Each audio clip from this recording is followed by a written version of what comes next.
Thomas.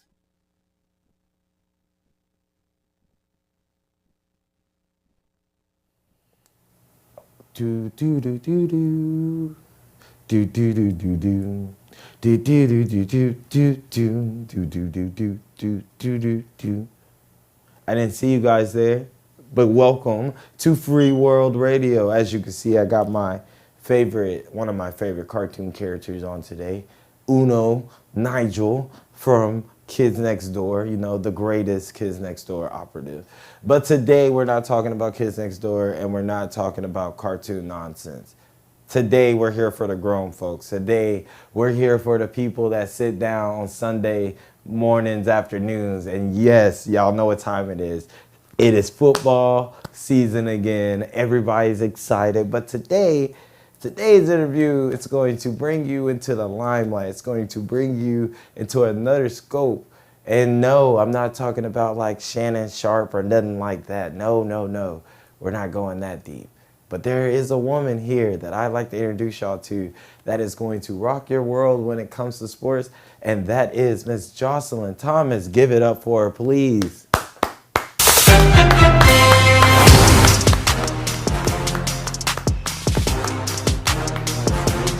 meet you. All right, let's go ahead and take our seats real quick. Man, PJ, shout out to you. I was expecting like the full 9 yards with ESPN. He gave you the drumline intro. I'm honored with the intro. Well, let's start with the basics. Please tell the Free World family who you are and what you do. Well, my name is Jocelyn Thomas. A lot of people will probably know me on social media as Jocelyn Knows Sports, because I do.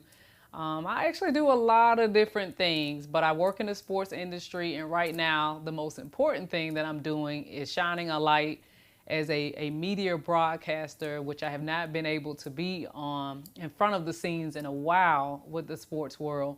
But these young ladies down at the Alabama State University, HBCU, stand up, because October is about HBCUs. There we go. But they have a D1 women's collegiate flag football team, which is the only one in the country, and they're going into their second season. So not only am I impressed of the legacy that these young ladies are leaving, I'm honored that I get a chance to be a part of it. That's what I'm talking about. And you said they're the only one in the country? Only one. So I have to ask you, who do they play? You're not the first person to ask me that. So it becomes a unique situation when you're the only D1 school, and not to get too, I guess, like in the weeds of some people who don't follow sports, but there are different tiers of football teams and or athletics in general. Okay. At the collegiate level, so they play more of a D3 type school. So teams that maybe not be as ranked as high as them, but not necessarily not as talented. It's just that the athletes probably aren't getting like full ride scholarships to go. That's still pretty cool that they're still finding people to play. See, that's what I'm talking about. That's what the culture is all about. Finding a way to make it happen. Hello. And I promise you, if one of these women go pro, that's it.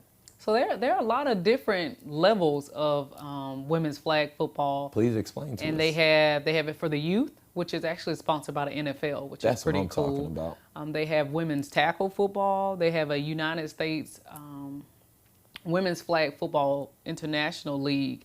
There's actually 2 players from that league that are from Florida, so I'm pretty excited about that. You got one from Duval, and then you got another young. Duval. Got to shout out Jacksonville for that win last night. You know what I'm saying? Gotta always shout out Jacksonville. And I think another young lady's from Tampa. Nice. So no shade to Tampa, they just don't get the same, Tampa. Y'all hear how that sounds? All right, we're gonna slide past that. So before we start covering that, sir, because I see you're really excited to get into that. Oh, yes. Please tell us a little bit more about you. Where are you from? How'd you get your start? Honestly, what makes you you?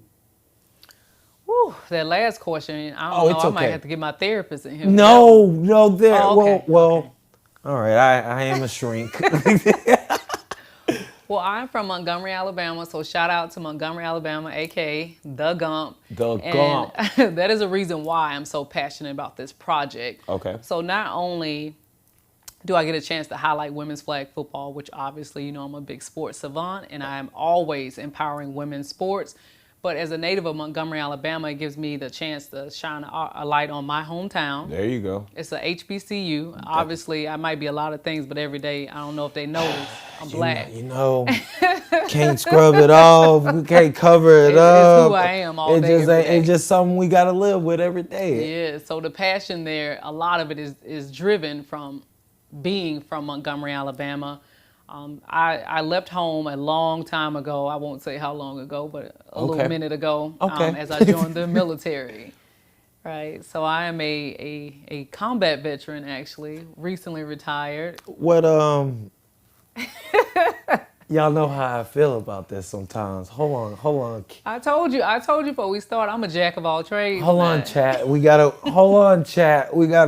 see it. What's your well, first off, what service? What Is there more than one service? Army, Navy. I'm just kidding, Army. I just got it. Yeah. Shout out to all the Army soldiers out there. Big whore. Yeah. Big whore. Big whore. Gigantic one. What was your MOS? So I was actually a logistics officer by trade.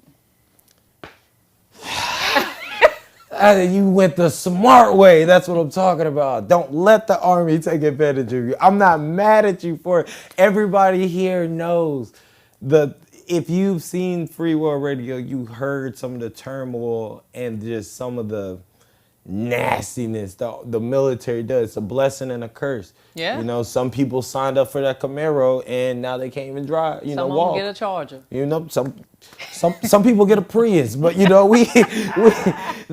the point of this is you went on the officer side. Now you didn't get to see most of the enlisted. So I actually did half and half. Oh, talk about it. So I spent, well, you know what, I'll speak my age. I'm not ashamed of how old I am. I did 20 years active duty military. Y'all stand up for that. Thank you, I appreciate that. Y'all stand up for that. That's what I'm talking about. So I did half my time enlisted, half my time commissioned. Some people call that a Mustang. We call that a level up. I don't care what nobody says. But that's the term we use, like slang, Mustang. You did half and half. Nice. So I think it gave me, I know you asked a lot about my upbringing. I think it really kind of shaped who I am because it definitely showed me blue collar work before I put the white collar on. It gave me a balance of both. And I think that's just kind of how I live my life. Like I don't want anything handed to me because I've had to work for everything. And that kind of helps me balance how I live life now. What rank were you when you went from enlisted to officer? I was a sergeant first class. So I was a decent rank on the enlisted side. She had the right leadership. And she chose to go officer, Lord. I'm not mad, Lord. I'm just... So I got out. I was a 31 Echo. Okay. I was military police. I know what a 31 Echo is. Good times, bad times. I ended up getting out as an E5 though. Okay. So that was I did 7 years. You be proud of that. Ain't no shame in none of that. But I had to tear up because I know a lot of sergeant first classes that went officer and they were the best captains, majors, lieutenant colonels. I like to think that helped me to, one, I think it makes you more relatable to the formation. Ooh. Because like one, ain't nobody about to put none over my head because I done did everything. Nah, we didn't. I done did everything. Like you already know the ins and outs. Like you went from being a private. Now you was like, what excuse is there? Yeah, play with somebody else, please. Ooh. Yes, but it became political. So it was like, I'm gonna either make a change to make it make sense for me in the long run, or I'm gonna stay on the route that I was. But equal both times meant something to me. The people, the assignments. I mean, I got to be a platoon sergeant multiple times, operations sergeant multiple times. I got to be a commander multiple times. So I love the fact that it never took leadership away. And I think leadership is universal. Yeah. And that's also something that helps shape who I am. A lot of people don't understand leadership. You don't have to be born with it. You just have to accept the amount of work it takes. Now, some of it takes a lot longer. You know, it's just some leaders out there that we got to question. But at the end of the day, leadership is something that you build on. And literally your journey, I can see that you took one brick and you were just like, nah, that ain't enough. Boom, you built another layer till you're where you're at now. And I must say, appreciate that. once again, clap it up I for you. appreciate Clap it that. up I for you. appreciate that. Whew, I come from a military background myself, like with my family and stuff. So when I see, I don't want to say the older generation, because that's kind of, it's not disrespectful, but it's definitely. Okay, you taking me down a path. Let me see where you going. Take me through there. Take me through there. So when the older generation has done things that us as the younger generation are either going through or like we will have to go through, it's empowering because y'all have already done it. And y'all seeing, and from your stories and your experience when y'all pass that down, a lot of people don't understand that's what makes the journey worth it, because you're seeing other people do it and they're sitting there telling you, you can do it too. Yeah. You can do it too. And that's what I want the free world audience to understand, that just because you're given one path of life does not mean you have to go down that path. Always remember, there is another way. Are you willing to put in the hard work, the sacrifices, to go down that path? Message. Wait, what are the kids doing nowadays? Clock that T. You better clock that T. You took me down memory lane with Well, that I'm one. glad. I'm glad. I always it's so interesting when people ask me my story, because I'm on a different type of platform now where I talk a lot more. It's very not selective, but it's a lot for me to pull out the bag, because I've lived so many different lives, and to be honest, all of them have made me who I am, and all of them structure how I treat people, how I expect from people, how I pour into people. So it's sometimes I'll leave some out the story. It's not intentional, but when you've lived a very full life, Can't tell you everything. you forget, You cannot tell because everything. it becomes routine to you, whereas like to someone else, it reflect on how this could possibly help someone else. I love that for you. Thank you. I genuinely love that for you. So my next question is, when did you start with sports and you had a full life in the military? Now that's another question I have. So this is to be honest, I started with sports my whole life. Remember back when I was 6 or 7 years old. Like, I used to play ball back in the day. I was a baller too. Now not so Mean much. crossover. Life be life. I ain't got it like I used to. But I used to hoop back in the day. When I was like 6 or 7, I remember asking my mother if I could stay up late and watch the NBA Finals. Like, that's how long I've been a sports fan. And in the military, it actually was the common denominator for me. You know how I said leadership has different looks, different avenues. Not military. Sports is like a universal connector. It is. Right? It didn't matter what color I was. It didn't matter my gender. It didn't matter my age. I was always able to connect with my formation from sports, whether we were watching the Army versus Navy game, whether we were watching the Super Bowl together. I think my last tour of Afghanistan, I had a very young group. I used to work mortuary affairs. So it's a dark job. But we used to have 2K tournaments and Madden tournaments, and that made me relatable to the soldiers, because I played every day, every tournament, and a lot of them is their first time away from home for Christmas, Thanksgiving, New Year's, different holidays, and it made us a family. It seemed like such a small thing there, but it always stuck in my mind that no matter what diversity was, sports connected everyone, and I love that feeling. I'm not mad at that. But let's get on the main topic today. We didn't dove in. Yeah, we didn't got in. We didn't let people know. If y'all would like to know more about her, please give your Instagram real quick. Yeah, I'm on Instagram, Jocelyn Knows Sports. You can also find me on TikTok, Jocelyn Knows Sports. And then if you're going to be professional with it, you can find me on LinkedIn. It's Jocelyn Thomas. There you go. That jersey you got there is pretty nifty. Thank you. Go ahead and talk about it real quick. So I was actually, I know you and I were kind of talking before the show of how I watch sports. So I work in sports every day. And to be honest, I'm a very much, I won't call myself a perfectionist, but I take pride in my craft. So when I'm working, regardless if it's sports, it's work. Right. So I'm not always engaged in the games and things that I'm working. So I actually spent a lot of time dissecting film, like almost like I'm an athlete still.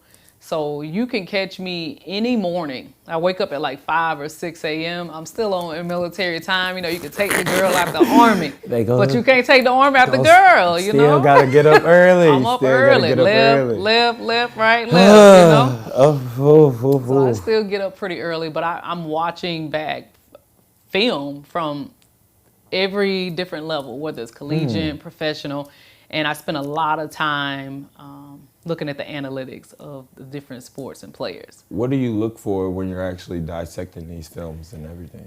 So I like to, especially now, I like to look at the story of the player. Like, let's say I'll use Trevor Lawrence, for example. He had a crazy game last night. He had a play. I had to go back and look at the rule book to make sure it was legal. I ain't never known nobody to fall on the ground, get up, and rush and make a winning touchdown. It's crazy. You know that I'll keep my NFL. But the backstory for me with that is yesterday was his birthday. And he had never beat Patrick Mahomes on a Monday Night Football game. I think the Jaguars themselves were like 0-4. So I like to look at the stories of it, and then I like to see the performance of the person who needed to deliver.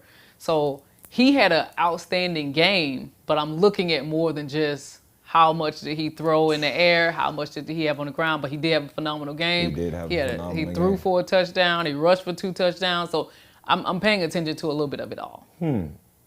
Okay. So, got a quick questionnaire for you real quick.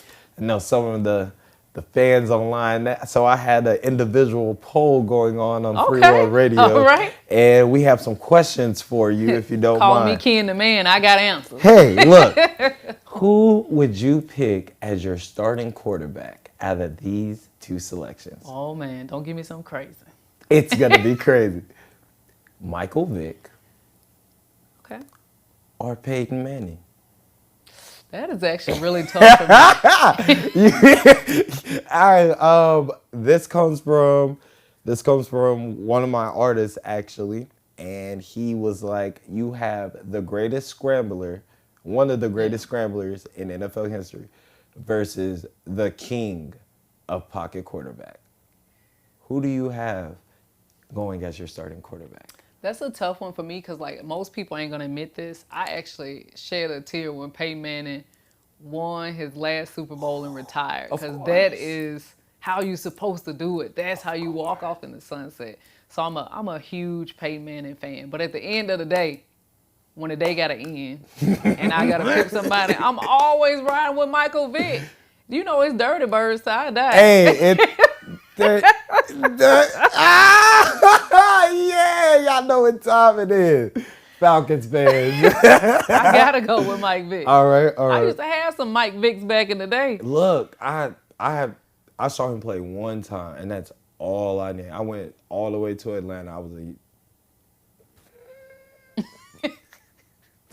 a jet. We just gonna say I was a jet. I feel you. But I saw him break out the backfield, and that man ran for 75 yards.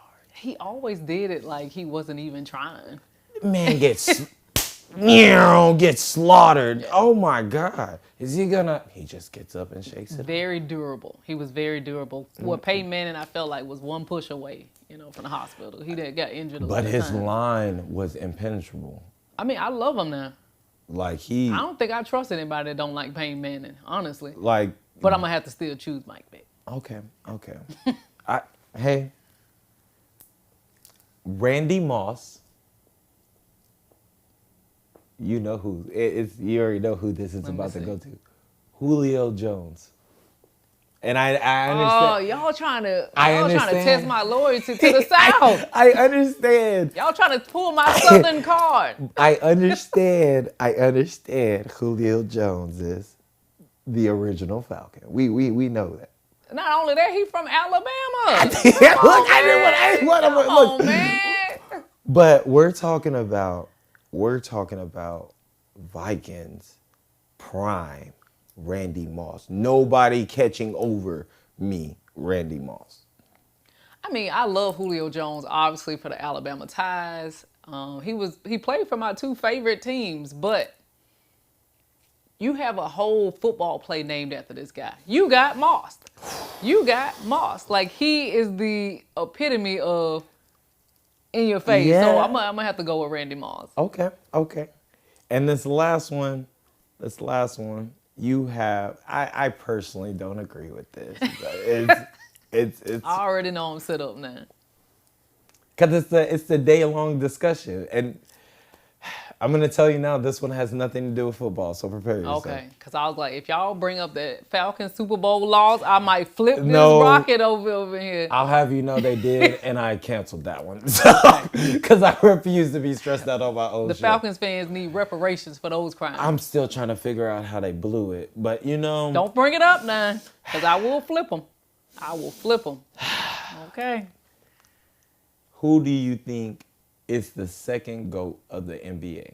I'm not going to say the first GOAT because we all know who the original GOAT is. There is no question. Okay. I don't care what anybody else says. Michael Jordan will always agree. stand at the pinnacle because that man broke barriers and he paved the way for everybody else. Now, second place, Kobe Bryant, RIP, or LeBron James.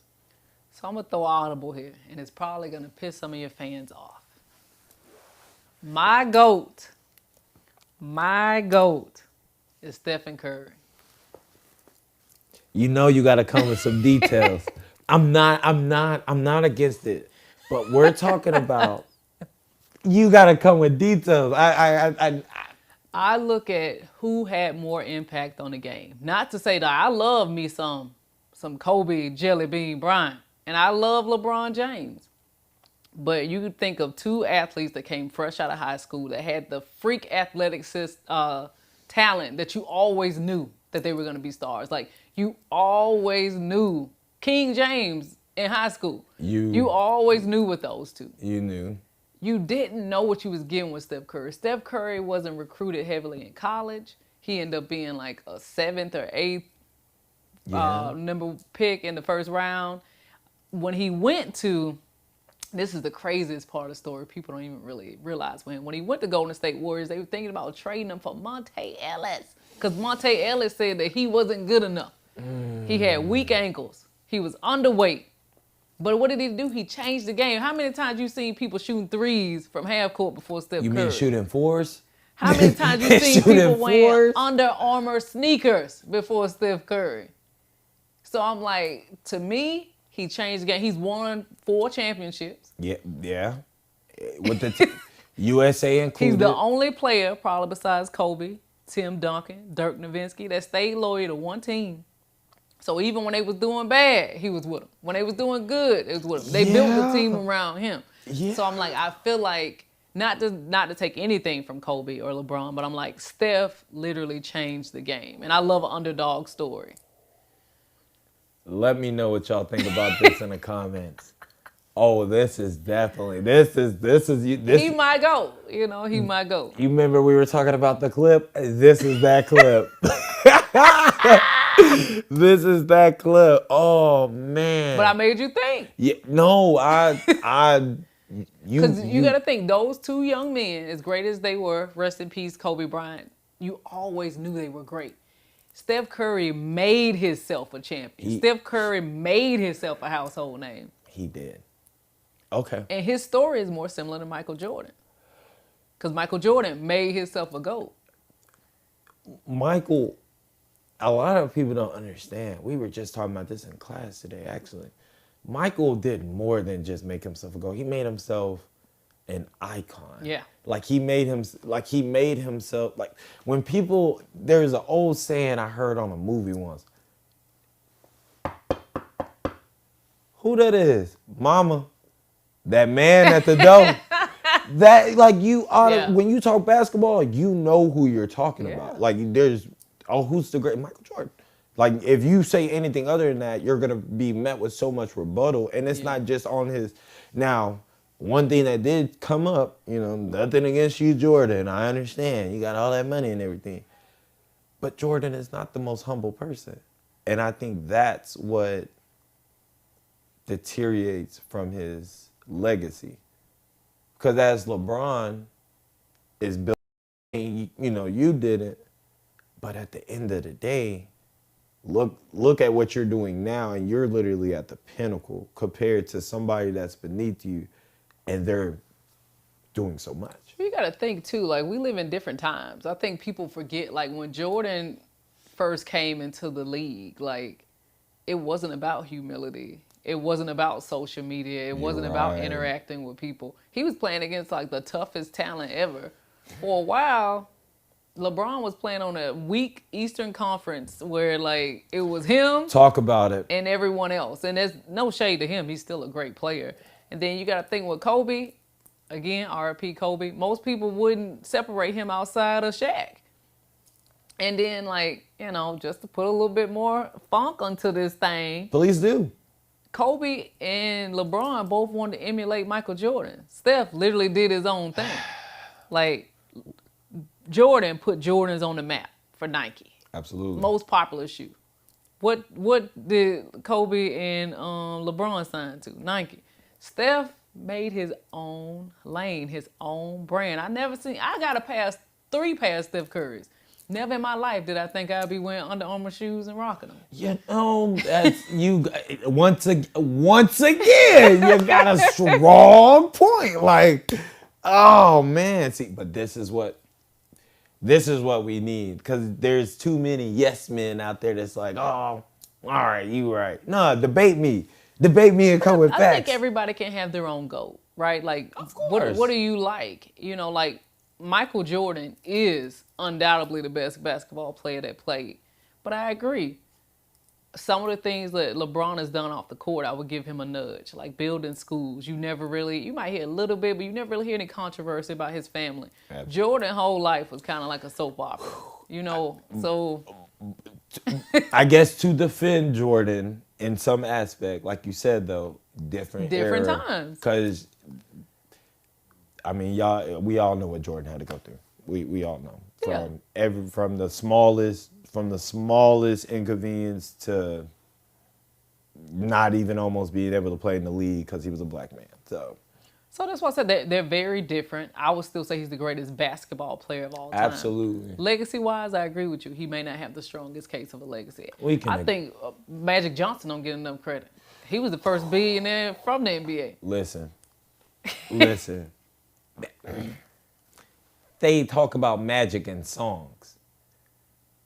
I feel like this man should have I get he has statues and stuff like that, but I feel like when you take Jordan, hey, you know, don't forget about I feel like he should be thrown in there as a businessman. You look at Magic's investments, like he owned some of the Dodgers, some of the WNBA team, Lakers. Like he's literally the role model for why most of the NBA players did not go spend all their money. That's why I'm like, he don't get enough credit Shaq as a businessman. Shaq is smart. He just, you know, he be having a lot. He's Shaq. You bored. Yay, you're bored, all right? Come holler at me. I know what we could do. We could make a big party, DJ Diesel. Do the shoulder work. He's a good businessman. He just, you know. Wow. He got a lot. It's a lot going on there. So, with the Alabama flag football team, yes, what all are you hoping to get out of this coverage, and what light do you want to bring to them? So I was actually talking to a friend of mine when I was working on site last weekend that I don't really get excited a lot about things anymore because like not like I'm ungrateful, I'm always grateful, but things become routine. I'm very, very passionate about this. If anybody has spoken to me like before I was making this public, I have been passionate about it for a while because these ladies are some amazing athletes. And flag football is, you hear me now, you see me? Flag football is going to be so big in the next 3 years on the men and women's side of it. because they're adding it as an Olympic event in 2028. And sadly, people don't really get on the bandwagon until everybody else is on the bandwagon. So mark my words, about 2027, late 2026, everybody's going to be big on flag football.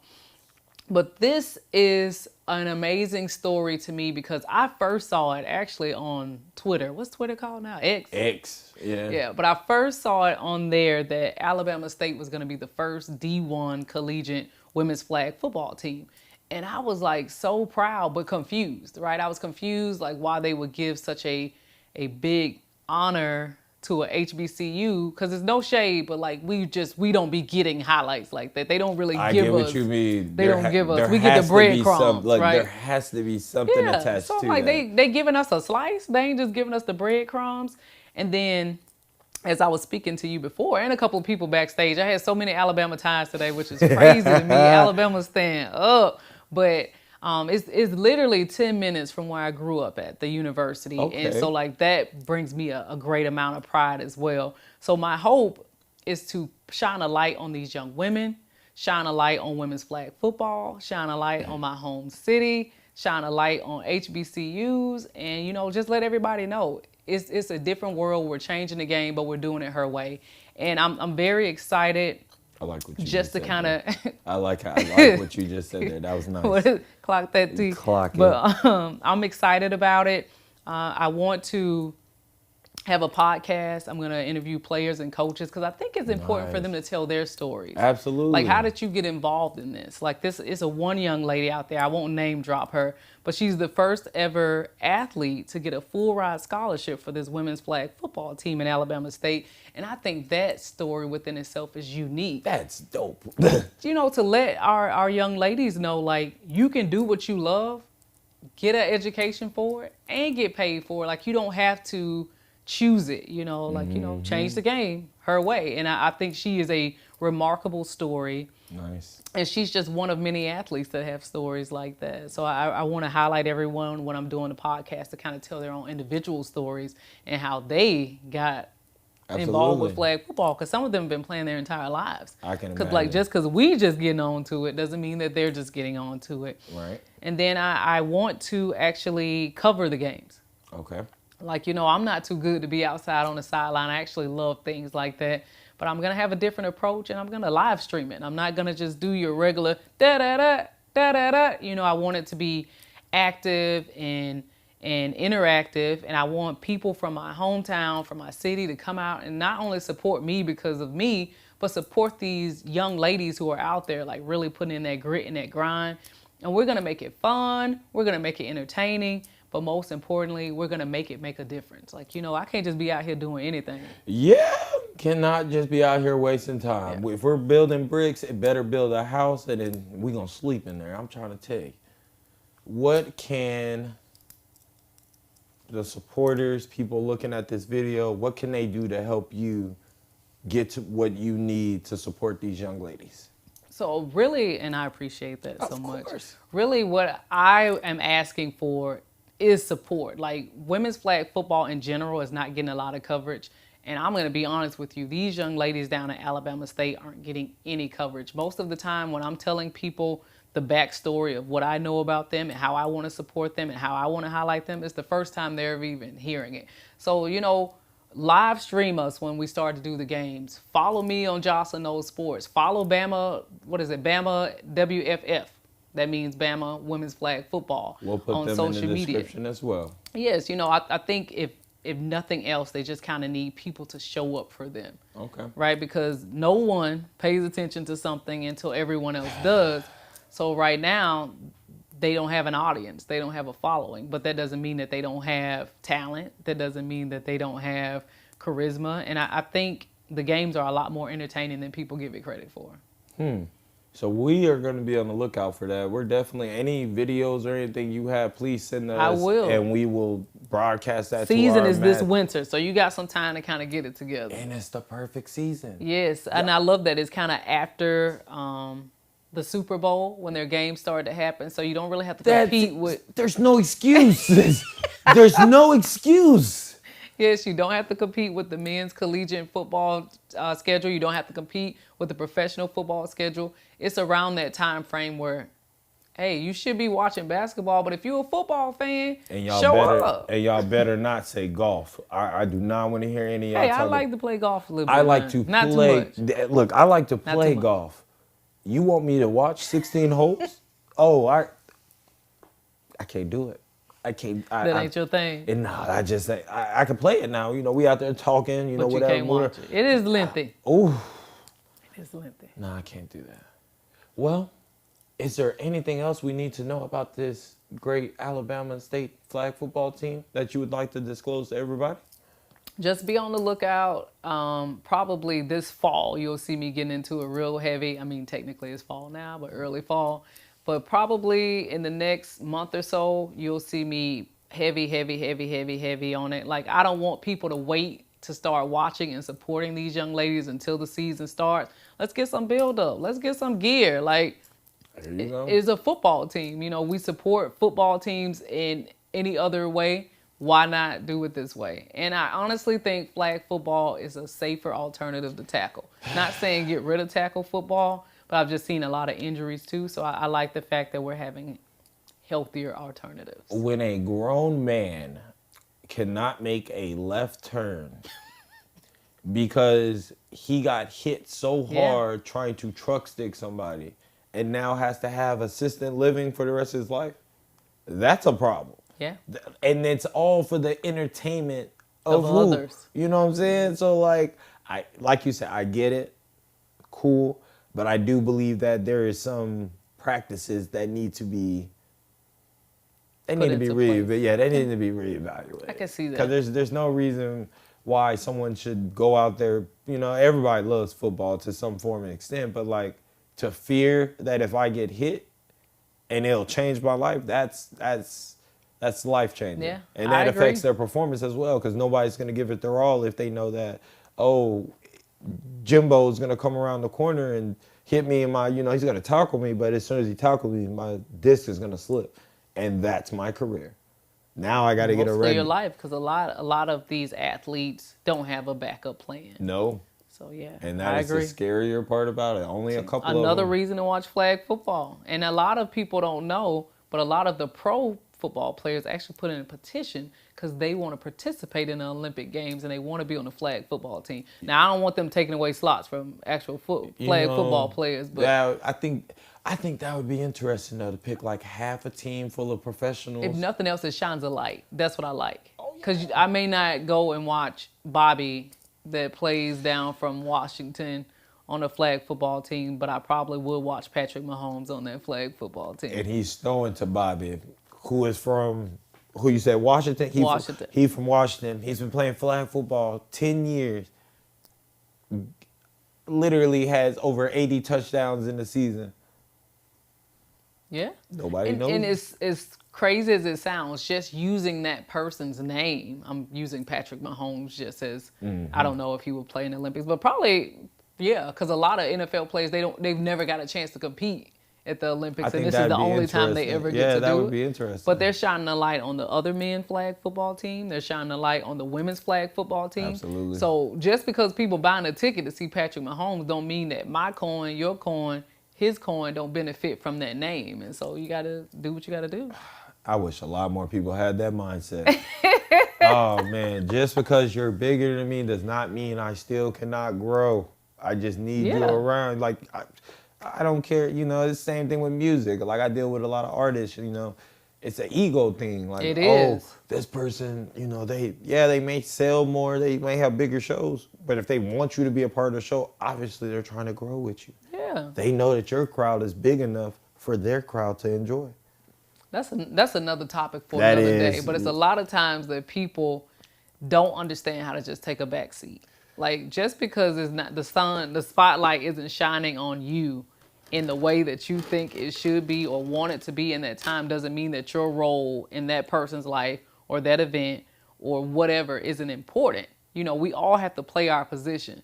And everybody isn't meant to always be in the spotlight. And sometimes it might be your day to be in the spotlight. Some days it may be my day to be in the spotlight, but I'm gonna shine on my friends. Don't get me to preach. You got a collection plate. Order in the courtroom. Order in the courtroom. No, it is about that time. I have to let you do your shout outs. Order in the courtroom. You can't say that kind of stuff on here. That's empowering.